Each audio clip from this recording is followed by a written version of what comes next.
주님 이 시간에도 이어서 제 6계명에 관련한 한 주제를 또 조금 말할 수 있고 또 생각하며 또 바른 생활 교훈을 정리할 수 있도록 은혜를 주옵소서. 예수님의 이름으로 기도하옵나이다. 아멘. 자, 이 시간에는 낙태 문제를 좀 정리해 보십시다.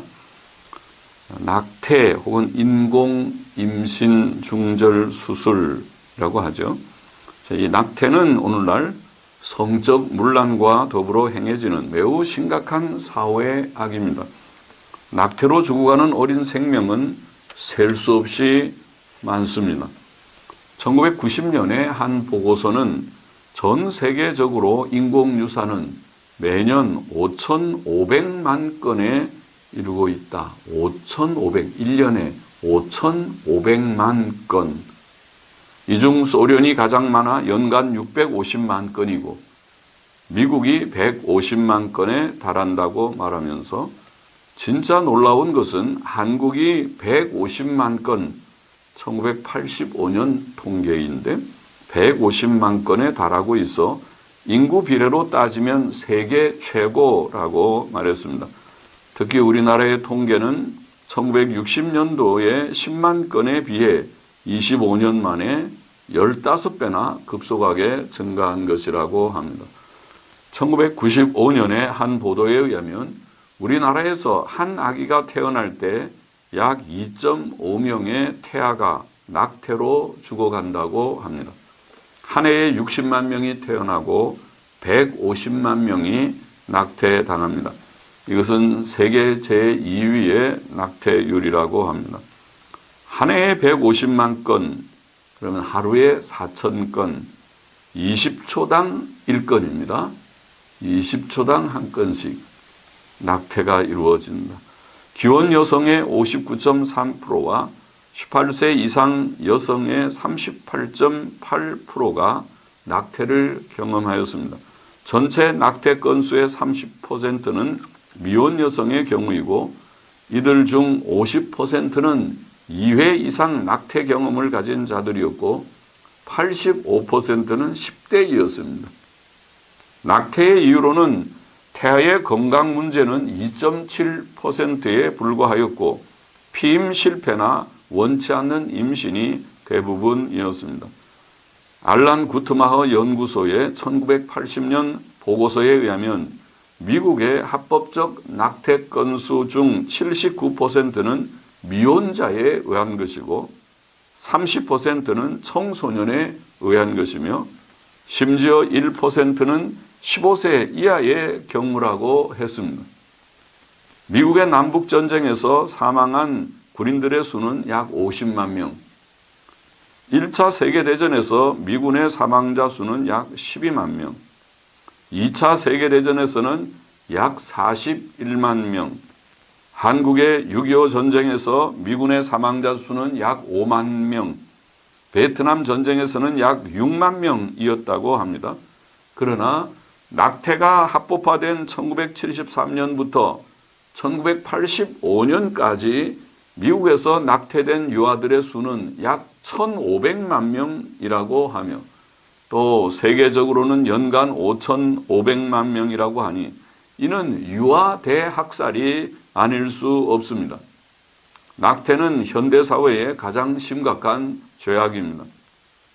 그런데 오늘날 많은 교회들이 낙태를 용납하고 있습니다. 낙태를 합법화한 미국의 대법원 판결이 있기 전 1970년대 초 미국 연합감리교회 유나이티드 메소디스트 철치죠. UMC 총회는 낙태가 더 이상 범죄가 아니며 여성이 자유롭게 선택할 수 있는 문제라고 결론을 내렸었습니다. 감리교가 아주 급진적이고 자유적이지요. 비성경적, 타락한 배교적인 교회가 되었어요.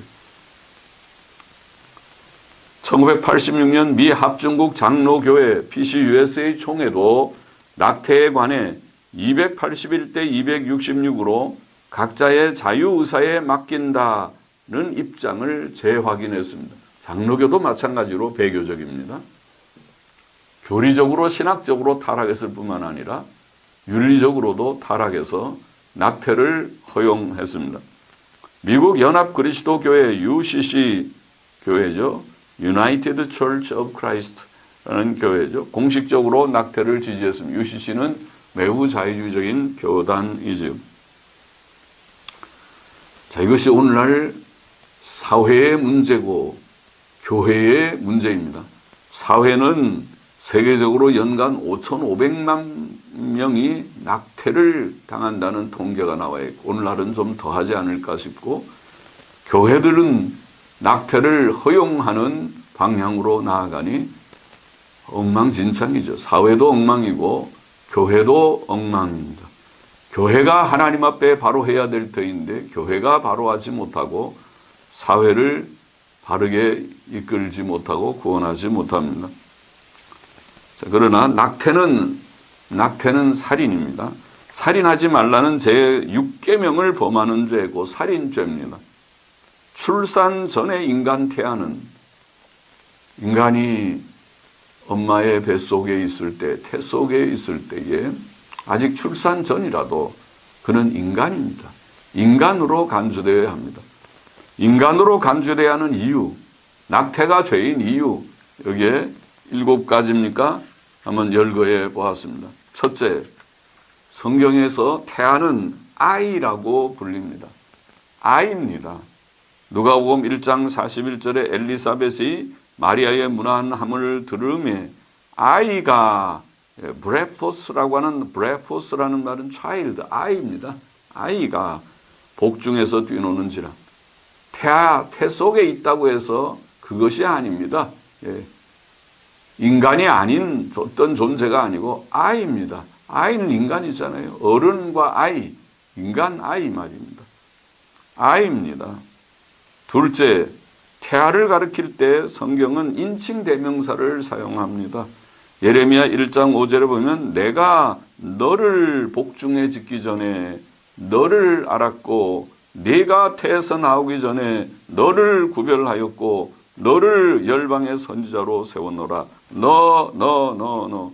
히브리 말로는 우리가 명사 뒤에 카라고 하는 어미라고 하죠. 끝에 목적격 전미라고 하는 남성 인칭 목적격 전미입니다. 카. 만일 그것이 인격이 아니라면 그것 그래야겠죠. 그것. 남성 어미를 쓸 것이 아니라 그것이라고 말해야 되겠죠. 그러나 내가 너를 복중에 짓기 전에 너를 알았고 네가 태에서 나오기 전에 너를 구별하였고 너를 열방의 선자로 세워놓으라. 너.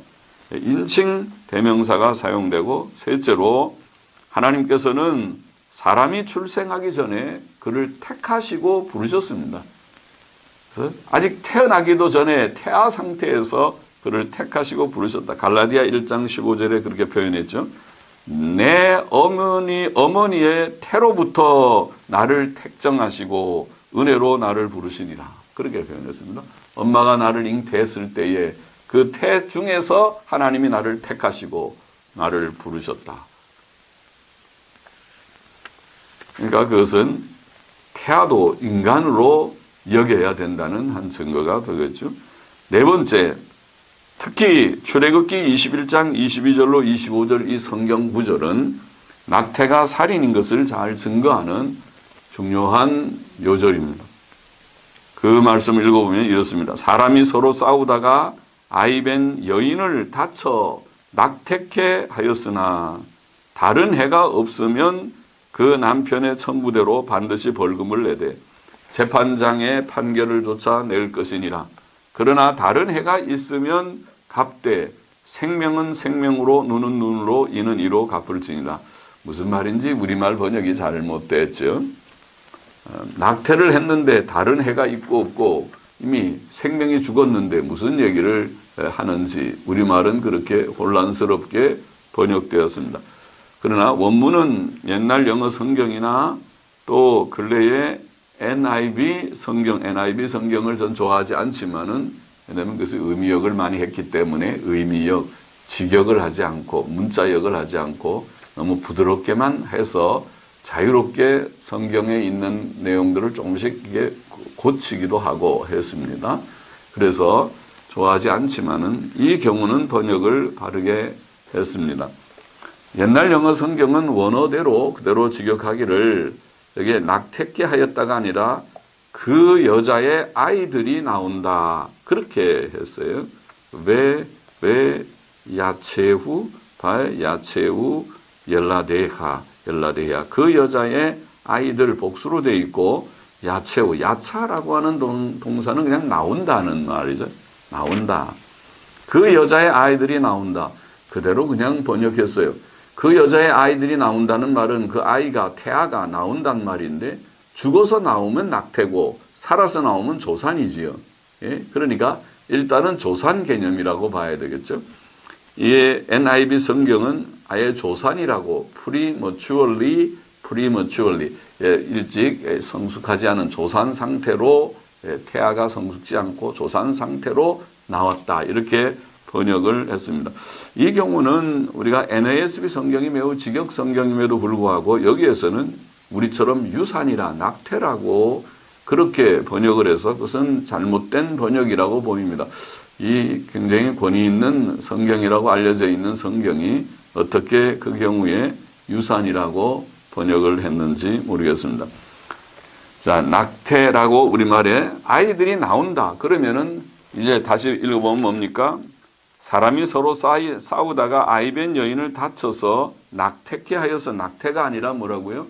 아이가 나왔으면, 조산했으면, 다른 해가 없으면 그 남편의 청구대로 반드시 벌금을 내되, 다른 해가 없이 그냥 조산만 했으면 벌금만 내지만은, 그러나 다른 해가 있으면 생명은 생명으로, 무슨 말입니까? 아이가 만일 나오다가 죽었으면, 사산했으면, 조산했는데 죽은 아이가 나왔으면 생명은 생명으로, 그 사람은 사형으로 다스려야 되고, 그 말이죠.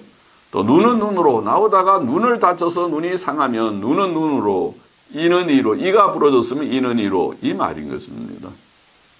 여기에서 생명은 생명으로 하는 이 말은 바로 낙태가 곧 살인에 해당할 수 있다는 것을, 해당한다는 것을, 이 조산에서 아이가 죽어서 나오면 그것은 살인에 해당한다는 것을 말하고 있어요. 그러니까 그거를 임의적으로, 인위적으로 아이를 죽이는, 낙태는 그냥 죽이는 거 아닙니까?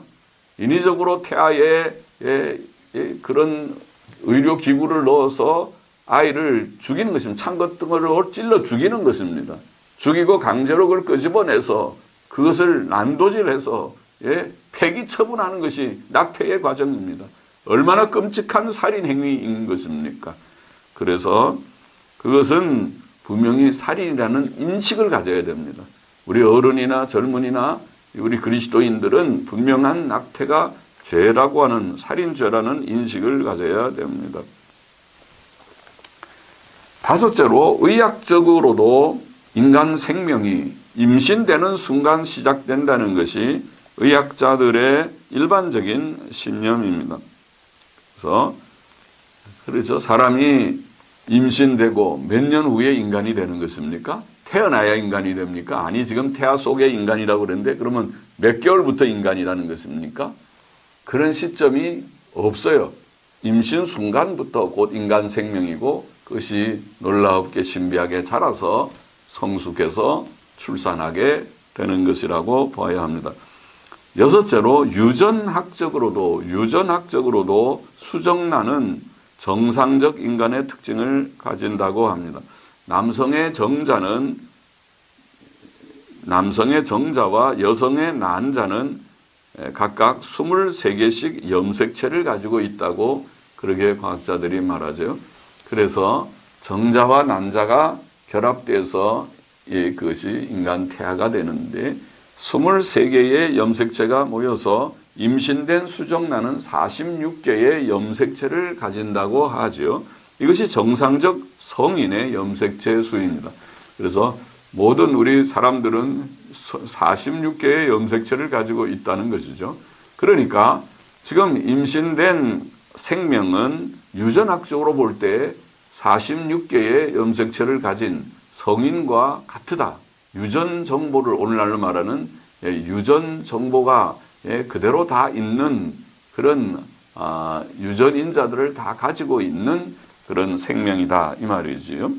그 다음에 일곱째로 실제적으로도 임신 3주만 되면 임신 3주째면 벌써 태아의 심장 근육이 움직이고 심장의 근육이 움직이고 피순환 운동을 한다는 말이죠.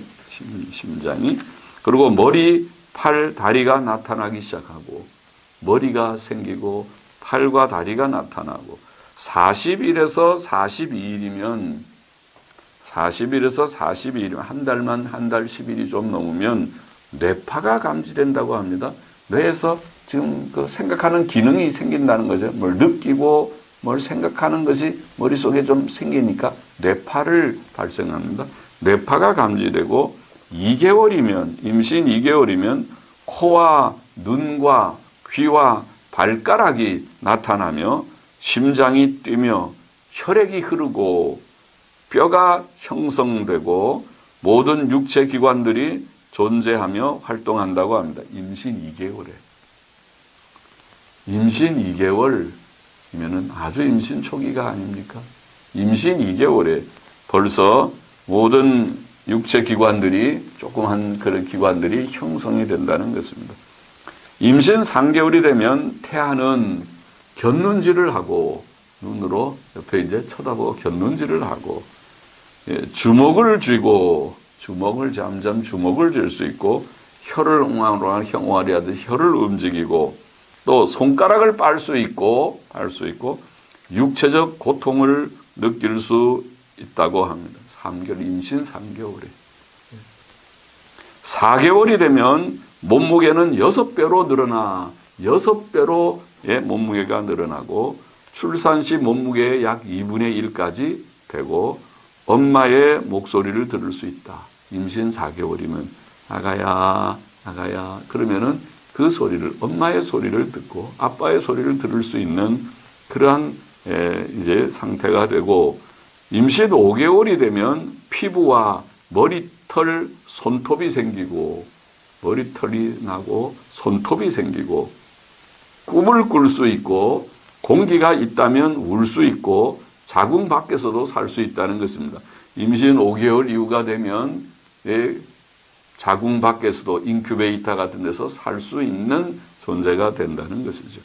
그런데 낙태는 심지어는 임신 5개월 된 아이들도 낙태하는 일이 있지 않습니까? 엄청난 그런 일인 것입니다. 그러므로 낙태는 성경적으로도 아까 저게 성경에 좀 말했죠. 성경에 아이라고 불리고 인칭대명사로 불리고 또 태아 때 하나님이 선택하시고 부르시고 쭉 또 특별히 출애굽기 21장의 구절을 말씀하고 성경적으로도 의학적으로도 허용될 수 없는 태아 살해의 죄악입니다. 낙태를 위한 불가피한 경우란 있을 수 없다고 봅니다. 사건이 사실이 이러하다면 그것은 살인에 해당한다면 살인을 하는 데 있어서 어떤 변명이 필요합니까? 가능합니까? 강간이나 근친 상간으로 인한 임신의 경우라 하더라도 어머니가 태아로 인해 생명에 심각한 위험을 받는 경우라 하더라도 낙태는 정당화될 수 없다고 봅니다.